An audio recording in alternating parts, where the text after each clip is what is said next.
The Bengali টিউশনে তোমাদের সকলকে স্বাগত। আমি শুভময়।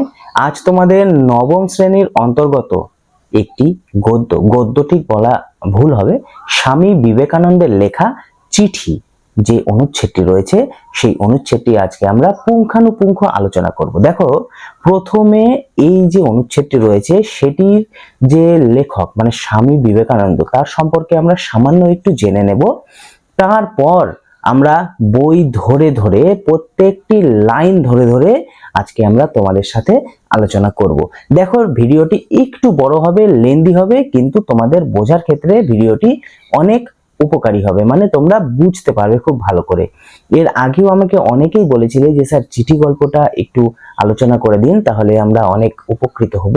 তো যাই হোক, আজকে আমি সেই চিঠি গল্পটা তোমাদের সাথে আলোচনা করছি। তো চিঠিটি আলোচনা করার আগে আমরা প্রথমে স্বামী বিবেকানন্দ সম্পর্কে সামান্য একটু দেখে নেব, তারপর আমরা আলোচনায় ফিরবো, মানে বই ধরে ধরে আমরা আলোচনা করব। চলো তাহলে শুরু করি। স্বামী বিবেকানন্দ 1863 খ্রিস্টাব্দের 12ই জানুয়ারি দেখবে তোমরা এই যে স্বামী বিবেকানন্দর যে জন্ম হয়েছিল সেই উপলক্ষে স্কুল, কলেজ আরো বিভিন্ন জায়গা সেগুলি এখন বন্ধ রাখছে, মানে গভর্নমেন্ট থেকে হলিডে রাখা হয়, যেহেতু স্বামী বিবেকানন্দ সেদিন জন্মগ্রহণ করেছিল। কোথায় জন্মগ্রহণ করেছিল বলতো? কলকাতার শিমুলিয়া নামক একটি গ্রামে তিনি জন্মগ্রহণ করেছিলেন। তার বাবার নাম ছিল বিশ্বনাথ দত্ত এবং তার মায়ের নাম ছিল ভুবনেশ্বরী দেবী। স্বামী বিবেকানন্দের ছোটবেলায় নাম ছিল বীরেশ্বর বা বিলে। এটি আমরা ছোট ছোট ক্লাসের, আমরা যখন নিজেরাও ছোট ছিলাম তখন আমাদের প্রাইমারি স্কুলে বিবেকানন্দ সম্পর্কে একটি ছোট একটা লেখা ছিল, সেখানে আমরা এই বিলে কথাটি আমরা পেয়েছি। তোমরাও হয়তোবা পেয়েছো এই বিলে কথাটি, মানে তার যে নাম ছিল বিলে, এটি নিয়ে একটি গল্পও ছিল। তো যাই হোক, তার ছোটবেলার নাম ছিল বীরেশ্বর বা বিলে। তারপর ধীরে ধীরে তিনি যখন বড় হয়ে উঠেছিলেন এবং তিনি যখন সন্ন্যাস ধর্ম গ্রহণ করেছিলেন, তারপর থেকে তিনি স্বামীজি নামে খ্যাত হয়েছিলেন। অ্যাকচুয়ালি তিনি তারপর থেকে বিবেকানন্দ নামেই তিনি খ্যাত হয়েছিলেন, কারণ তার নাম তো আলাদা ছিল। আর তারপর স্বামীজি তাকে নাম ধরে ডাকতো যে মঠের যে সমস্ত শিষ্য এবং আরো যারা অন্যান্য ব্যক্তিরা ছিল তারা সবাই তাকে তখন স্বামীজি বলে ডাকতো। আমরা সকলেই প্রায় কম বেশি জানি স্বামী বিবেকানন্দ ছোটবেলায় ছিলেন ভীষণ মেধাবী। শুধু মেধাবী নয়, তিনি ছিলেন কিন্তু ভীষণ চঞ্চল প্রকৃতিরও। ছোটবেলায় তিনি যখন মেট্রোপলিটন স্কুলে ভর্তি হয়েছিলেন তখন থেকেই তার মেধার যে একটা প্রকাশ সেটি কিন্তু আমরা পেয়ে থাকি। সেই মেট্রোপলিটন স্কুল থেকে পাশ করে তিনি ভর্তি হয়েছিলেন প্রেসিডেন্সি কলেজে।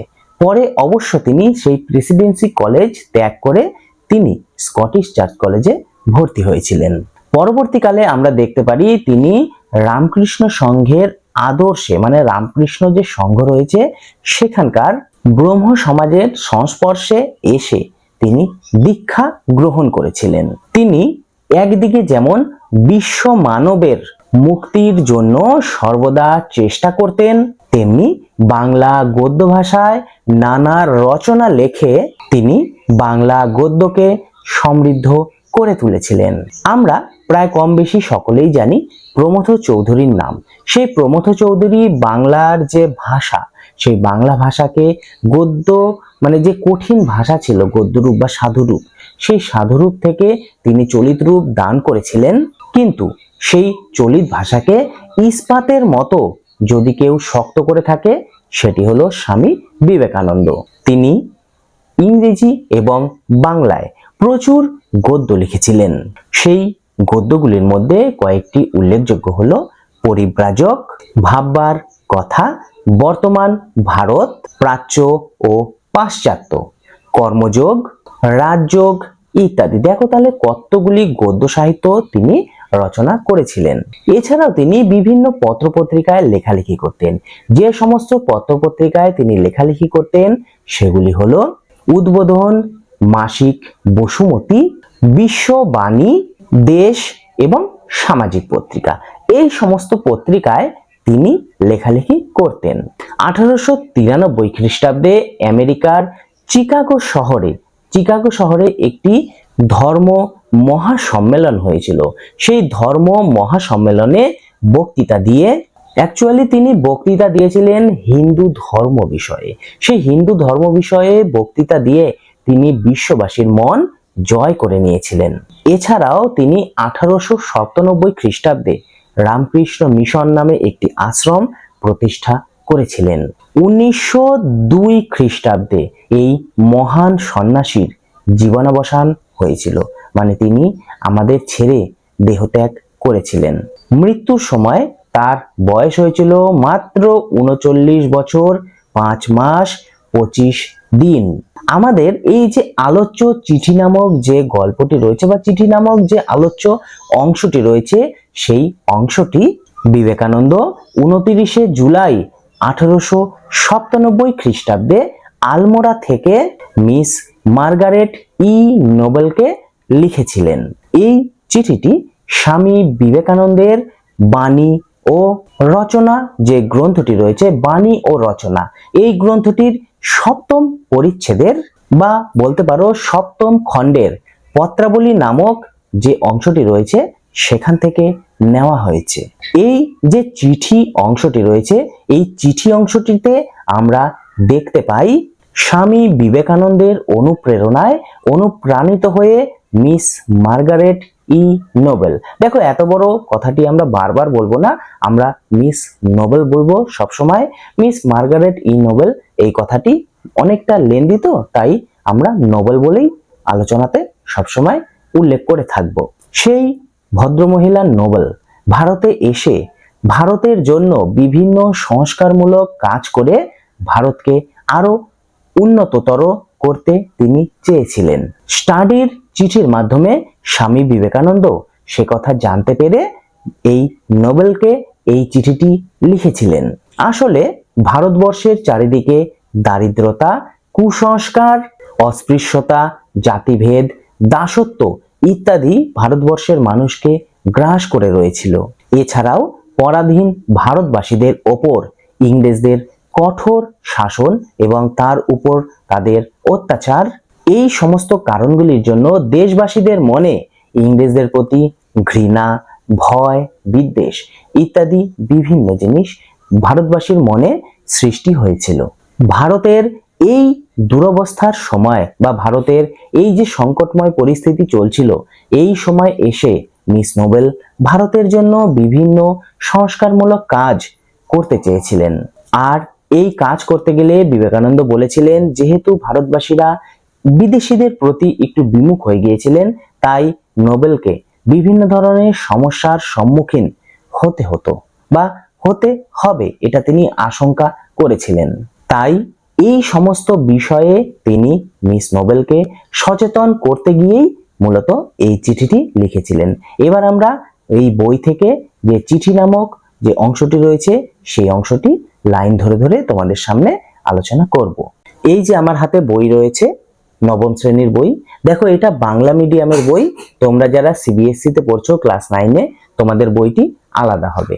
তো যাই হোক, মলাট দেখে আমরা বইয়ের আলোচনা করব না, আমরা তার ভেতরে যে অংশটি রয়েছে সেই অংশটি আমরা পড়ব এবং এটি সবার ক্ষেত্রেই একই। তো এই অংশটি নিয়ে আজকে আমরা আলোচনা করব। তোমরা যারা ভাবছো যে এই মলাট তো স্যার আমাদের তো এই বইটা নেই, তাহলে আমরা হয়তো আলাদা, কিন্তু না, আলাদা নয়, গল্প একই রয়েছে, শুধু মলাটটা আলাদা। এটা বেঙ্গলি মিডিয়ামের বই। সিবিএসসি তে যারা ক্লাস 9-এ পড়ছো তাদেরটা সম্পূর্ণ ভিন্ন, কিন্তু জিনিসটা একই। চলো তাহলে শুরু করছি। দেখো, প্রথমেই এখানে লেখা রয়েছে, এই চিঠিটি আলমোড়া থেকে লেখা 29 জুলাই 1897 খ্রিস্টাব্দে। দেখবে ডান দিকে লেখা আছে, অতএব আমরা এটা অবশ্যই ধরে নেব যে চিঠিটি এত সালে লেখা। এবার দেখো বাঁ দিকে কাকে লেখা হয়েছে, কল্যাণীয়া মিস নোবেলকে। দেখো, নোবেলের উপর 1 দেওয়া রয়েছে। 1 মানে এখানে নিশ্চয়ই কোনো তাৎপর্য রয়েছে, এমনি এমনি 1 দেয়নি।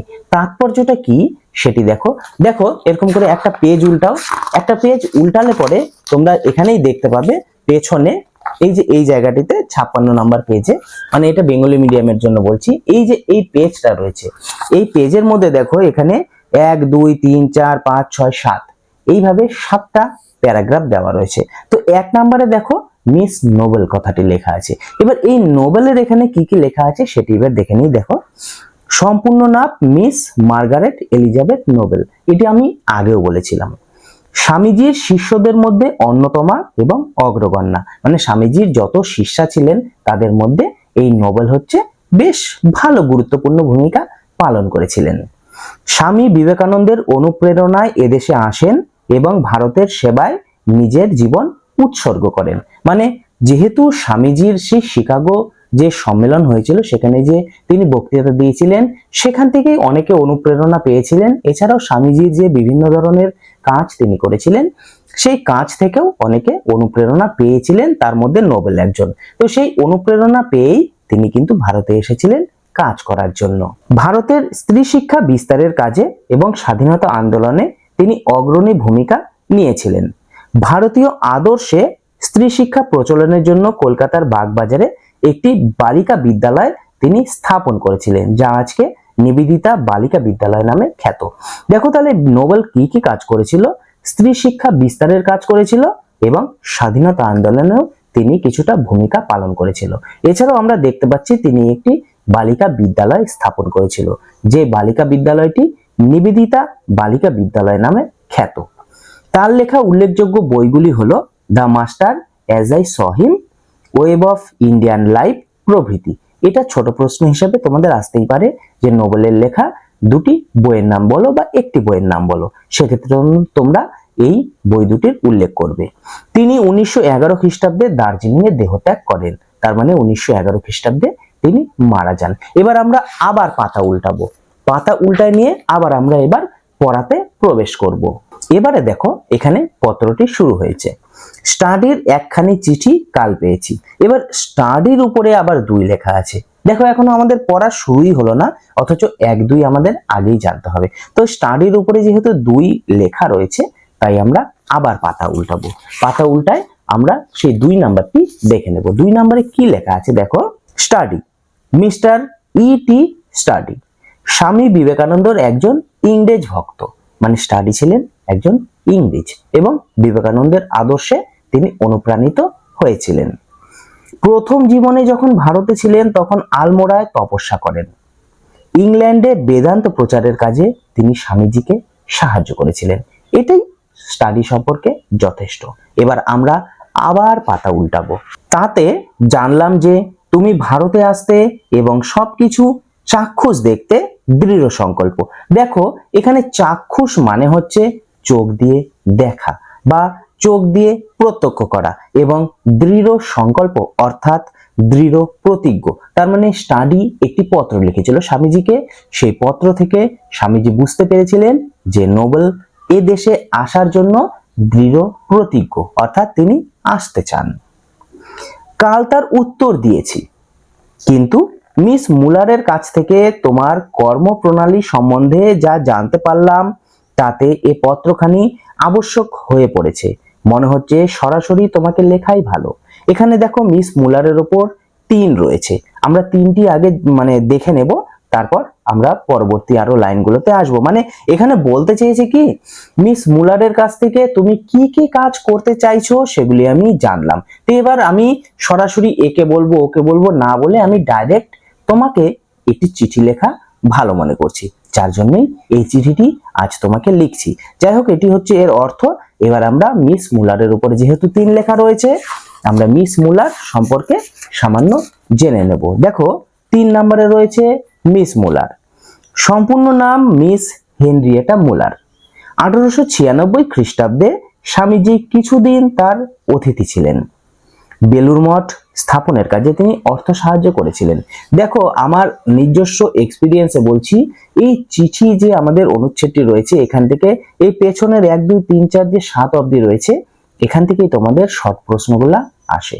সামনে থেকে খুব কম আসে, এই 7টি থেকেই বেশি করে আসে। তো এই যে ব্যক্তিগুলো রয়েছে এখানে 1 2 থেকে 7 পর্যন্ত, এদের সম্পর্কে একটু ডিটেলস তোমাদের পড়ে অবশ্যই নিতে হবে।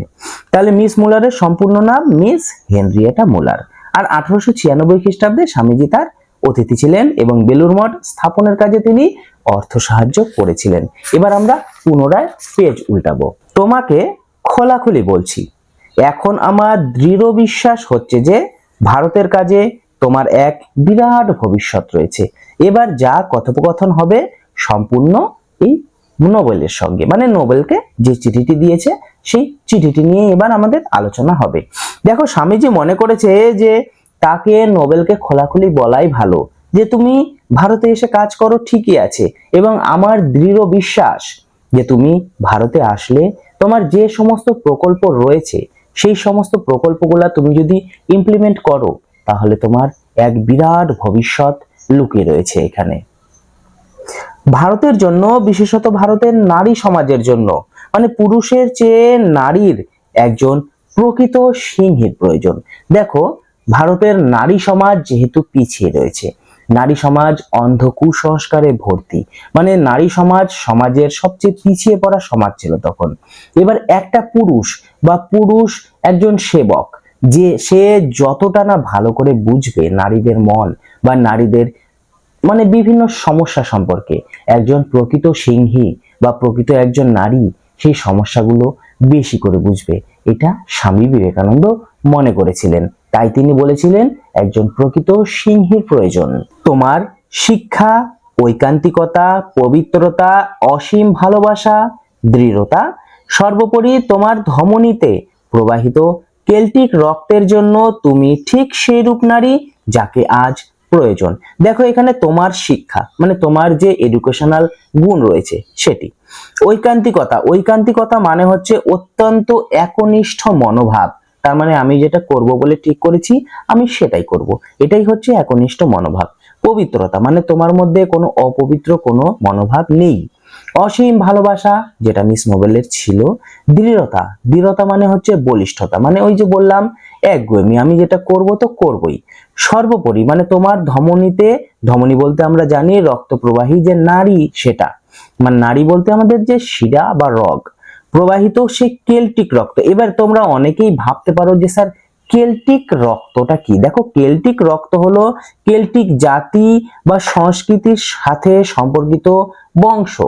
কেল্টিক একটা বংশ, সেই বংশ বিশেষ করে যারা ইউরোপের বিভিন্ন অঞ্চলে, মানে কোথায় কোথায় বলতো, আয়ারল্যান্ড, স্কটল্যান্ড, তারপর ওয়েলস, ব্রিটেন, এই সমস্ত জায়গায় যারা বসবাস করে, কেল্টিক ভাষাভাষী সংস্কৃতিতে যারা প্রবাহিত, তাদের এই কেল্টিক রক্ত তাদের শরীরে বয়, মানে তাদের যেহেতু ভাষা মানে সমাজটা যেহেতু কেল্টিক, তাই বলা হয়েছে কেল্টিক রক্ত। এই ধরনের মানুষগুলো প্রচন্ড একগুঁয়ে হয়, মানে যেই জিনিসটি করবে বলে ঠিক করেছে সেই জিনিসটি তারা করেই ছাড়ে। তো এই কেল্টিক রক্ত তোমার ধমনীতে যেহেতু প্রবেশ মানে সবসময় প্রবাহিত, ঠিক সেই রূপ নারীকেই আজ ভারতবর্ষের জন্য আমাদের প্রয়োজন। কিন্তু বিঘ্নও আছে বহু। এদেশের অ্যাকচুয়ালি বিঘ্ন মানে হচ্ছে বাধা বিপত্তি, মানে তুমি একটা কাজ করতে যাবে, করতে গেলে প্রচুর বাধা বিপত্তি আসবে, এটা মনে রাখবে। তুমি একটা সাধারণ ছোট্ট জিনিস করো না কেন, সেখানেও প্রচুর বাধা বিপত্তি আসবে। সহজেই কোনো কিছু কিন্তু হতে চায় না বা হয় না। এদেশের দুঃখ, কুসংস্কার, দাসত্ব প্রভৃতি কি ধরনের তা তুমি ধারণাও করতে পারবে না। মানে এদেশের মানুষরা ইংরেজদের দাসত্ব করে করে তারা দাস রূপেই নিজেদের এখনো মনে করে। এছাড়াও এদেশের যে কুসংস্কার, এছাড়াও কি কি বলেছে, দুঃখ প্রভৃতি যে কতটা গভীর বা কতটা ডিপ তা তুমি ধারণাও করতে পারবে না। এদেশে এলে তুমি নিজেকে অর্ধ উলঙ্গ অসংখ্য নরনারীতে পরিবেষ্টিত দেখতে পাবে।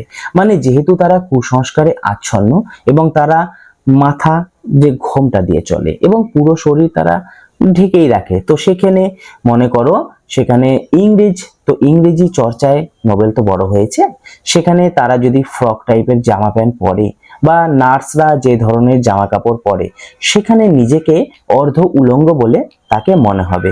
একজন পা থেকে মাথার চুল পর্যন্ত সমস্তটাই ঢেকে রাখবে, একজন ফ্রক পরবে, সেখানে নিজেকে অর্ধ উলঙ্গ মনে হবে। এটা স্বামী বিবেকানন্দ মনে করেছিলেন। তাদের জাতি ও স্পর্শ সম্বন্ধে বিকট ধারণা, ভয়েই হোক বা ঘৃণাতেই হোক, তারা শ্বেতাঙ্গদের এড়িয়ে চলে এবং তারাও এদের খুব ঘৃণা করে। মানে দেখো, ইংরেজ জাতি এই সম্বন্ধে একটা ভয় বা ঘৃণা এটা ভারতবাসীর মনে ঢুকে আছে। এটা তখনকার দিনে কেউ বের করতে পারতো না বা বের করার চেষ্টাও করেনি কেউ। তো ইংরেজ দেখলে পরে ভয়েই হোক বা ঘৃণাই হোক, শ্বেতাঙ্গ মানে সাদা চামড়ার মানুষ, সেই শ্বেতাঙ্গদের দেখলে ভারতবাসীরা এড়িয়ে এড়িয়ে চলতো, মানে তাদের সাথে মিশতে চাইতো না। এবং দু একজন শ্বেতাঙ্গ এমনও রয়েছে যারা ভারতবাসীর সাথে সহজে ভালোভাবে মিশতও না। তো যাই হোক, দুই পক্ষেরই দোষ। এক্ষেত্রে কাকে তুমি দোষারোপ করবে? ভারতীয়রা ভালোভাবে মিশতেও চাইতো না, এবার শ্বেতাঙ্গ যারা তারাও দুই একজন মিশতে চাইতো না, যার জন্য তাদের মধ্যে এক ধরনের গ্যাপ আমরা লক্ষ্য করেছি। এই কথাটি স্বামী বিবেকানন্দ নোবেলকে বলেছিলেন। পক্ষান্তরে শ্বেতাঙ্গরা তোমাকে খামখেয়ালি মনে করবে এবং প্রত্যেকটি গতিবিধি সন্দেহের চোখে দেখবে। এবার তুমি যদি এসে, মানে নোবেলকে বলেছে, তুমি যদি এসে সবার সাথে মানে ভারতীয়দের সাথে ভালোভাবে মেশো, তাদের সাথে কাজ করো, তাদের পায়ে পায়ে তুমি চলো, সেক্ষেত্রে ভারতবাসীরা হয়তো তোমাকে মেনেও নিতে পারে, কিন্তু শ্বেতাঙ্গরা যারা ভারতবাসীদের ঘৃণা করে চলে, তারা কিন্তু তোমার গতিবিধি বা তোমার চালচলন কিছুটা সন্দেহের চোখে দেখবে, তোমাকে ভালোভাবে নেবে না তারা। এই জিনিসগুলি সব সময় মাথায় রাখতে বলেছে নোবেলকে। পরের প্যারা দেখো, তাছাড়া জলবায়ু অত্যন্ত গ্রীষ্ম প্রধান। এদেশের প্রায় সব জায়গাতেই শীতই তোমাদের গ্রীষ্মের মতো, আর দক্ষিণাঞ্চলে তো সর্বদাই আগুনের হলকা চলছে। স্বামী বিবেকানন্দ বলেছিলেন, এখানকার বা এই জায়গার শীত তোমাদের গ্রীষ্মের মতো, মানে তোমাদের ওখানে গ্রীষ্মকালে যে গরমটা হয়, আমাদের এখানে শীতকালে সেই জায়গাটা, সেই গরমটা থাকে। তার মানে তোমাদের ওখানকার যে আবহাওয়া সেটা এতটাই সুন্দর যে আমাদের এখানে তুমি বাস করাটা তোমার একটু অসুবিধাই হয়ে যাবে। আর দক্ষিণাঞ্চলের কথা যদি বলো, মানে আমাদের দক্ষিণ দিকে দেখবে তোমরা, দক্ষিণাঞ্চলে অনেকেই তো ঘুরতে গিয়েছিলে, কেরালা, অন্ধ্রপ্রদেশ ইত্যাদি বিভিন্ন জায়গায় প্রচুর গরম।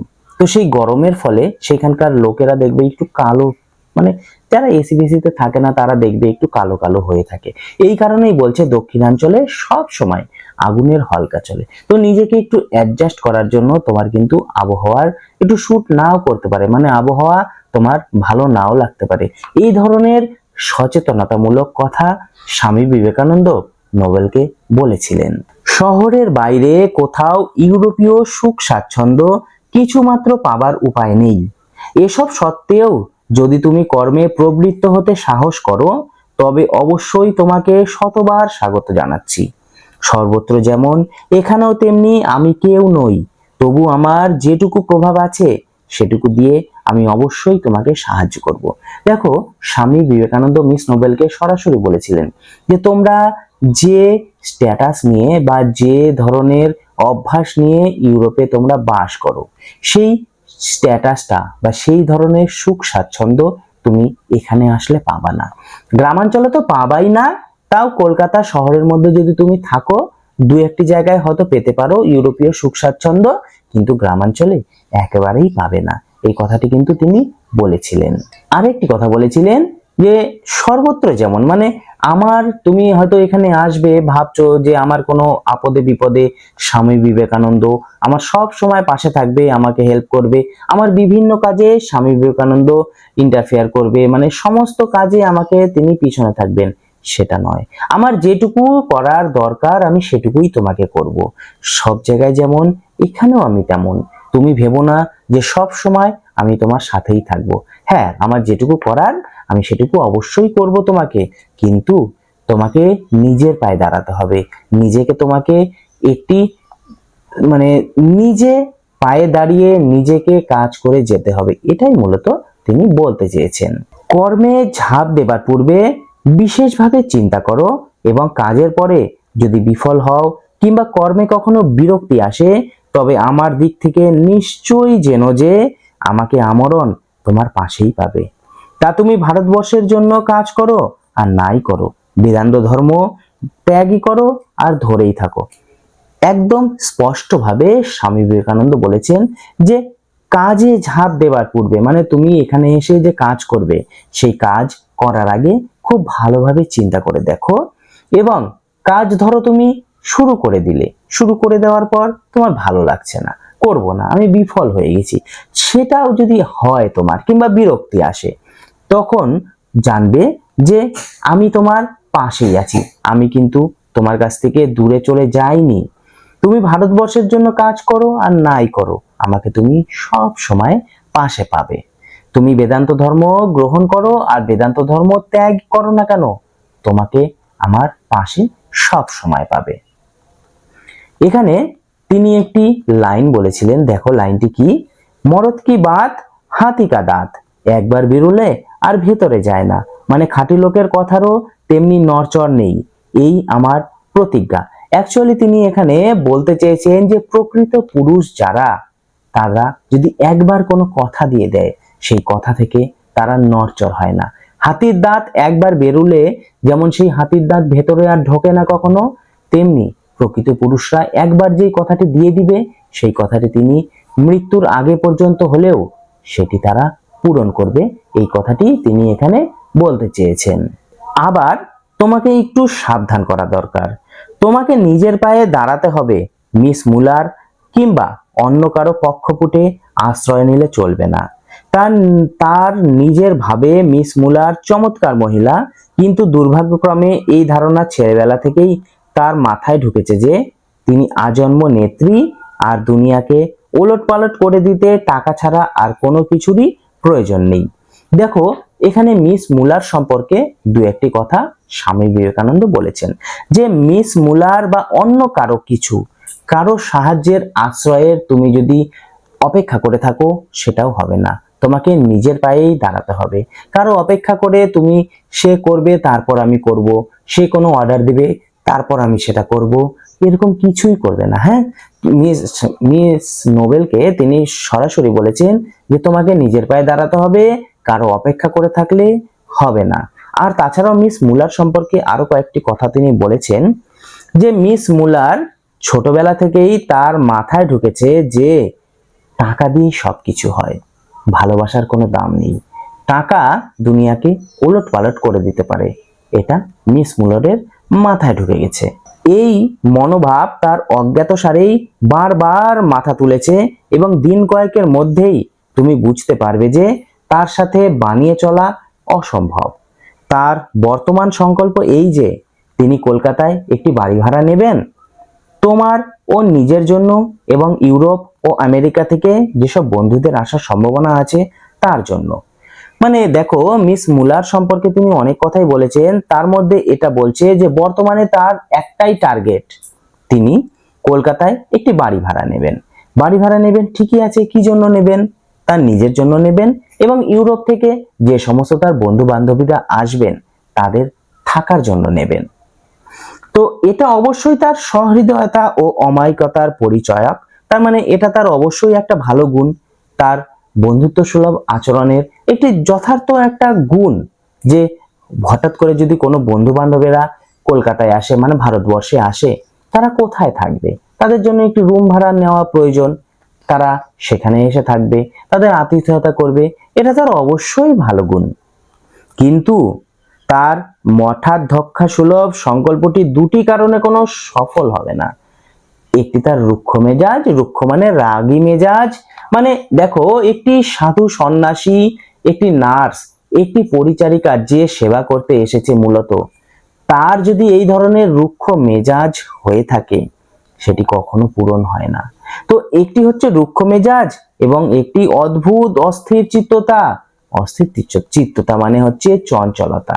দেখো চঞ্চল হলে কখনো নার্স হওয়া যায় না, সেবিকা হওয়া যায় না।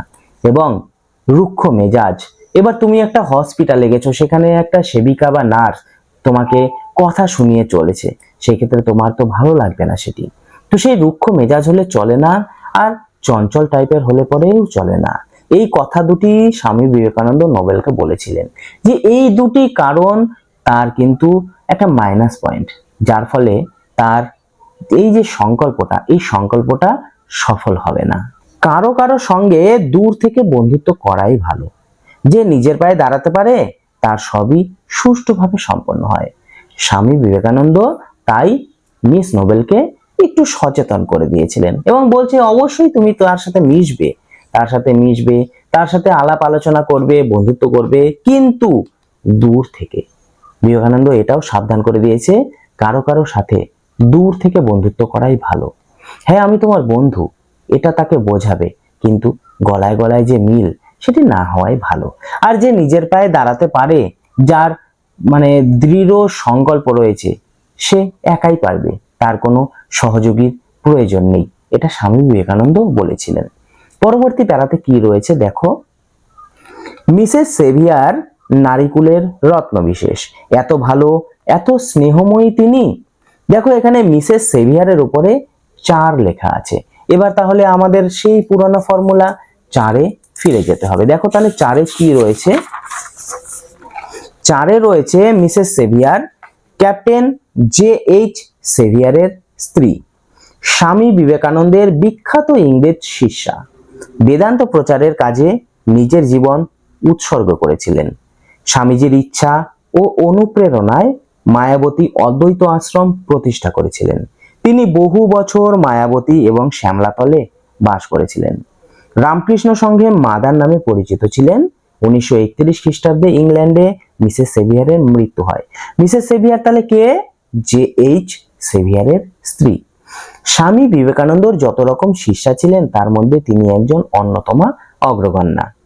বেদান্ত প্রচারের কাজেই তিনি নিজের জীবন উৎসর্গ করেছিলেন। এছাড়াও বলছে তিনি মায়াবতী অদ্বৈত আশ্রম প্রতিষ্ঠা করেছিলেন। এছাড়াও তিনি বহু বছর মায়াবতীতেও ছিলেন এবং শ্যামলাতালেও তিনি বসবাস করেছিলেন। এছাড়াও তার একটি ডাক নাম ছিল, সেটি হচ্ছে মাদার, মানে তাকে সবাই মাদার নামেই চিনত, এবং 1931 খ্রিস্টাব্দে তার মৃত্যু হয়েছিল। এবার আবার আমরা পুরাতন জায়গায় ফিরে আসি। দেখো এখানে এবার কি বলেছে, সেভিয়ার দম্পতি একমাত্র ইংরেজ যারা এদেশীয়দের ঘৃণা করে না, এমনকি স্টাডিকেও বাদ দেওয়া চলে না। দেখো এখানে আবার সেভিয়ার দম্পতির উপরে 5 লেখা আছে। তাহলে আবার আমরা উল্টাবো পাতা, পাতা উল্টিয়ে 5-এ যাব। দেখো তাহলে 5-এ কি বলেছে, 5-এ বলেছে ক্যাপ্টেন JH সেভিয়ার এবং তার স্ত্রী মিসেস সেভিয়ারের কথা এখানে বলা হয়েছে। দেখো আমরা মিসেস সেভিয়ার সম্পর্কে 4 নম্বরেই পড়লাম। এবার সেভিয়ার দম্পতি, দম্পতি হচ্ছে জায়া ও পতি, তার মানে হাজবেন্ড এবং তার যে স্ত্রী, মানে হাজবেন্ড এবং ওয়াইফ, এই দুজনকেই বলা হয় দম্পতি একত্রে। তাহলে একটা হচ্ছে মিসেস সেভিয়ার আর একটা হচ্ছে ক্যাপ্টেন JH সেভিয়ার, একত্রে বলা হয়েছে দম্পতি। মিসেস সেভিয়ার প্রসঙ্গে আমরা আগেই জেনেছি, মানে 4 নম্বরেই জেনেছি। স্বামীজির ইচ্ছায় বেদান্ত প্রচারের উদ্দেশ্যে সেভিয়ার দম্পতি মায়াবতী অদ্বৈত আশ্রম প্রতিষ্ঠা করেন, এটাও আমরা আগে জেনেছি। 1900 খ্রিস্টাব্দে মায়াবতীতে ক্যাপ্টেন সেভিয়ারের মৃত্যু হয়, তার মানে তার হাজবেন্ড মারা গিয়েছিল 1900 খ্রিস্টাব্দে, আর তিনি মারা গিয়েছিল মিসেস সেভিয়ার 1931 খ্রিস্টাব্দে। 31 বছর পরে তার হাজবেন্ড মারা গিয়েছিল। আবার আমরা পাতা উল্টাবো, পাতা উল্টিয়ে আবার আমরা দেখব এখানে কি বলতে চাওয়া হয়েছে পরে। একমাত্র সেভিয়ারেরাই আমাদের উপর মুরব্বিয়ানা করতে এদেশে আসেনি, তার মানে ওস্তাদি করতে বা আমাদেরকে দাস হিসাবে খাটাতে বা আমাদের উপর লাঠি চালাতে তারা আসেনি, তারা এসেছিল সত্যি সত্যি সেবা করতে। কিন্তু তাদের এখন কোনো নির্দিষ্ট কার্যপ্রণালী নেই, তার মানে তারা কি করবে এখনো কোনো ব্লুপ্রিন্ট তাদের কাছে নেই। তুমি এলে তোমার সহকর্মী রূপে তাদের পেতে পারো এবং তাতে তোমার ও তাদের উভয়েরই সুবিধা হবে। তার মানে তুমি আসবে, তাদের সাথে তোমরা একটা টিম হিসাবে কাজ করবে, তাতে তোমারও সুবিধা ওদেরও সুবিধা। কিন্তু আসল কথা হলো এই যে নিজের পায়ে অবশ্যই দাঁড়াতে হবে, কিন্তু ভুলে গেলে চলবে না যে তোমাকে নিজের পায়ে দাঁড়াতে হবে, তাদের উপর ভরসা করলে তো চলবে না, তোমাকে নিজের পায়ে দাঁড়াতে হবে। এবার আমাদের পাতা উল্টাবো। আমেরিকার সংবাদে জানলাম যে আমার 2 জন বন্ধু মিস ম্যাকলাউড ও বস্টনের মিসেস বুল এই শরৎকালেই ভারত পরিভ্রমণে আসছেন। দেখো এখানে মিস ম্যাকলাউডের উপরে 6 রয়েছে এবং বস্টনের মিস বুল তার উপরে 7 রয়েছে। তাহলে আমরা আগে 6 এবং 7 দুটো দেখে নেই, এই পাতাতেই আছে, পাতা উল্টানোর প্রয়োজন নেই। দেখো 6 নম্বরে মিস ম্যাকলাউড, সম্পূর্ণ নাম মিস জোসেফাইন ম্যাকলাউড, স্বামী বিবেকানন্দের পাশ্চাত্য দেশীয় প্রধান অনুরাগী ভক্তদের মধ্যে অন্যতমা। তার মানে স্বামীজির যত ভক্ত ছিল তাদের মধ্যে মিস ম্যাকলাউড একটু অন্যতম, তার মানে বেশ ভালো প্রভাব রয়েছে তার। তিনি সব সময় স্বামীজিকে তার কাজে সাহায্য করতেন। তার জীবন স্বামীজির চিন্তা ভাবনা ও কাজের দ্বারা বিশেষভাবে অনুপ্রাণিত হয়েছিল। তার মানে স্বামীজিকে তিনি ফলো করে চলতেন। স্বামীজি যে সমস্ত কাজ করতে বলতেন বা যে সমস্ত চিন্তা ভাবনা তিনি প্রেরণ করতেন ভক্তদের মধ্যে, সেগুলি এই মিস ম্যাকলাউড মেনে চলতেন।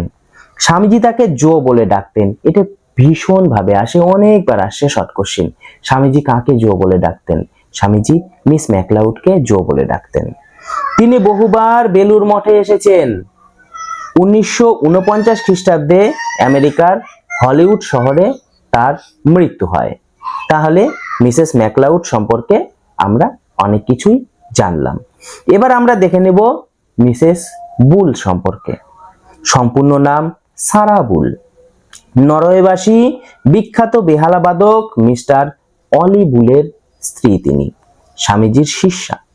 অনেক চিঠিতে স্বামীজি তাকে মা বা ধীরা মাতা বলে সম্বোধন করেছেন। এটি সম্পূর্ণ মিসেস বুল সম্পর্কে পড়ছি আমরা। হ্যাঁ, তিনি বেলুড় মঠ স্থাপনের কাজে স্বামীজিকে অনেক অর্থ সাহায্য করেছিলেন। বেলুড় মঠ কলকাতায় প্রতিষ্ঠিত, তোমরা সকলেই জানো। সেখানে প্রচুর টাকার প্রয়োজন হয়েছিল। সেখানে মিসেস বুল অনেক টাকা দিয়েছিলেন স্বামীজিকে।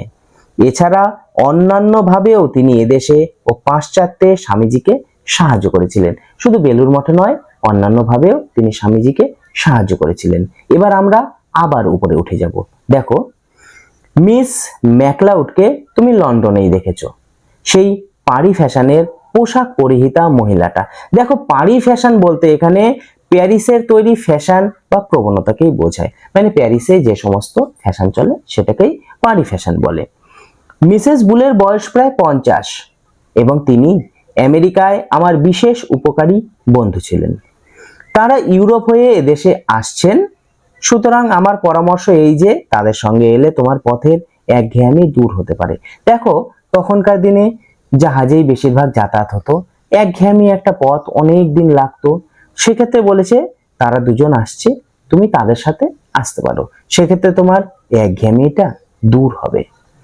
মিস্টার স্টাডির কাছ থেকে শেষ পর্যন্ত একখানা চিঠি পেয়ে সুখী হয়েছি, কিন্তু চিঠিটি বড় শুষ্ক এবং প্রাণহীন। মানে স্টাডির কাছ থেকে যে চিঠিটা পেয়েছিল, সেই চিঠিতে তেমন কোনো গুরুত্বপূর্ণ কিছু লেখা ছিল না, শুধু একটু সামান্য মত বিনিময়ই ছিল। লন্ডনের কাজ পণ্ড হওয়ায় তিনি হতাশ হয়েছে বলে মনে হয়। যেহেতু হতাশ হয়েছিলেন, তাই চিঠিতে তেমন তিনি কিছু লেখেননি, এই জন্য চিঠিটি প্রাণহীন ছিল। দেখো, এখানেই চিঠিটি শেষ। শেষে বলেছে, অনন্ত ভালোবাসা জানবে, ইতি সদা ভাগবত পদাশ্রিত বিবেকানন্দ। দেখো, তোমাদের যে আলোচনা, এই যে চিঠি অংশটি, এই চিঠি অংশটি এটুকুই। আজকের আলোচনা আমাদের এটুকুই ছিল। এই বইটি থেকে আমরা চিঠি নিয়ে খুব ভালোভাবে আমি আলোচনা করলাম। দেখো, তোমাদের ভালো লাগা না লাগা সম্পূর্ণ তোমাদের ব্যক্তিগত ব্যাপার। আমি আমার সর্বোচ্চ দিয়ে চেষ্টা করেছি। আমি যতটুকু স্কুলে পড়াই বা টিউশনে পড়াই, তোমাদের ঠিক সেভাবেই আমি বলার চেষ্টা করেছি। যদি ভালো লাগে সাবস্ক্রাইব করে দিও এবং বন্ধু বান্ধবীদের কাছে অবশ্যই বলবে যে এরকম একটি স্যার পড়িয়েছিল। যদি ভালো লাগে অবশ্যই তোমরা কাউকে সাজেশন করবে। তো আজ তাহলে এটুকুই। এবার আমরা চিঠি থেকে কয়েকটি ছোট ছোট প্রশ্ন রয়েছে, সেই প্রশ্নগুলো দেখে নেব, তারপর ভিডিওটি এখানেই শেষ করব। চলো তাহলে দেখে নেই।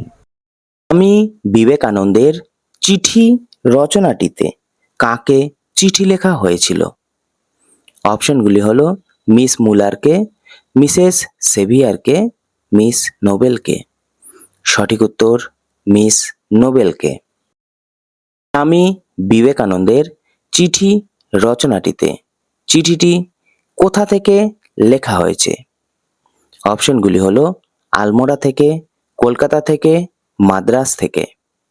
সঠিক উত্তর আলমোড়া থেকে।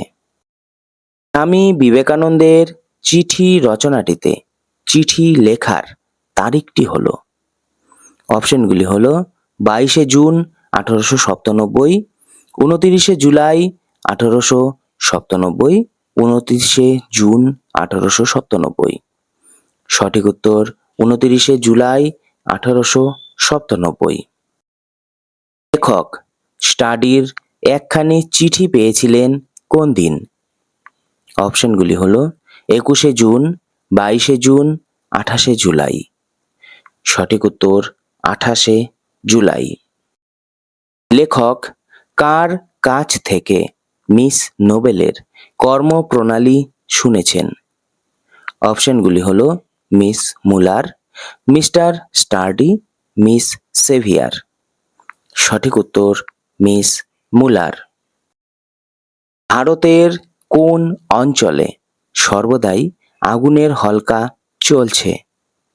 অপশনগুলি হলো পশ্চিমাঞ্চলে, উত্তরাঞ্চলে, দক্ষিণাঞ্চলে। সঠিক উত্তর দক্ষিণাঞ্চলে। স্বামীজির চোখে নারী কেমন? অপশনগুলি হলো মায়ের মতো, সিংহের মতো, অতি সাধারণ। সঠিক উত্তর সিংহীর মতো। তারা এ দেশীয়দের ঘৃণা করেন না, কাদের কথা বলা হয়েছে? অপশনগুলি হলো মিসেস বুল, সেভিয়ার দম্পতি, মিস মুলার। সঠিক উত্তর সেভিয়ার দম্পতি। মিসেস সেভিয়ারের একটি বিশেষণ, মানে কোনটি মিসেস সেভিয়ারের একটি বিশেষণ? অপশনগুলি হলো স্নেহময়ী রমণী, গর্বিত রমণী, মেজাজি রমণী। সঠিক উত্তর স্নেহময়ী রমণী। কল্যাণিয়া মিস কাকে বলা হয়েছে? অপশনগুলি হলো মিসেস বুলকে, মিস নোবেলকে, মিস মুলারকে। সঠিক উত্তর মিস নোবেলকে। কাল তার উত্তর দিয়েছি, কাল কত তারিখ ছিল? অপশনগুলি হলো 20 জুলাই, 22 জুলাই, 28 জুলাই। সঠিক উত্তর 28 জুলাই। একবার বেরোলে আর ভেতরে যায় না, কিসের কথা বলা হয়েছে? অপশনগুলি হলো হাতির সুর, হাতির লেজ, হাতির দাঁত। সঠিক উত্তর হাতির দাঁত। রামকৃষ্ণ সংঘে মাদার নামে পরিচিত ছিলেন। অপশনগুলি হলো Mrs severe, Miss Muller, miss Nobel. সঠিক উত্তর মিসেস সেভিয়ার। মায়াবতী অদ্বৈত আশ্রম কে প্রতিষ্ঠা করেন? অপশনগুলি হলো মিসেস বুল, সেভিয়ার দম্পতি, মিস মুলার। সঠিক উত্তর সেভিয়ার দম্পতি। স্বামীজি কাকে জো বলে ডাকতেন? অপশনগুলি হলো মিসেস সেভিয়ারকে, মিস মুলারকে, মিস ম্যাকলাউডকে। সঠিক উত্তর মিস ম্যাকলাউডকে। কলকাতায় বাড়ি নেবার কথা ঠিক করেছেন। অপশনগুলি হলো মিসেস বুল, সেভিয়ার দম্পতি, মিস মুলার। সঠিক উত্তর মিস মুলার। মর্দ কি বাত হাতি কা দাঁত এটি একটি? অপশনগুলি হলো বাগধারা, প্রবাদ প্রবচন, সমাসবদ্ধ পদ। সঠিক উত্তর প্রবাদ প্রবচন। চিঠি প্রবন্ধে কোন ধর্মের উল্লেখ আছে? অপশনগুলি হলো ব্রাহ্ম ধর্ম, খ্রিস্ট ধর্ম, বেদান্ত ধর্ম। সঠিক উত্তর বেদান্ত ধর্ম। তিনি আমেরিকায় আমার বিশেষ উপকারী বন্ধু ছিলেন, কার কথা বলা হয়েছে? অপশনগুলি হলো Mrs Bull, miss Nobel, Miss Muller. সঠিক উত্তর মিসেস বুল। রুক্ষ মেজাজ ও অস্থির চিত্ততা কোন চরিত্রটির একটি স্বভাব বৈশিষ্ট্য? অপশনগুলি হলো Mrs Bull, miss Nobel, Miss Muller. সঠিক উত্তর মিস মুলার।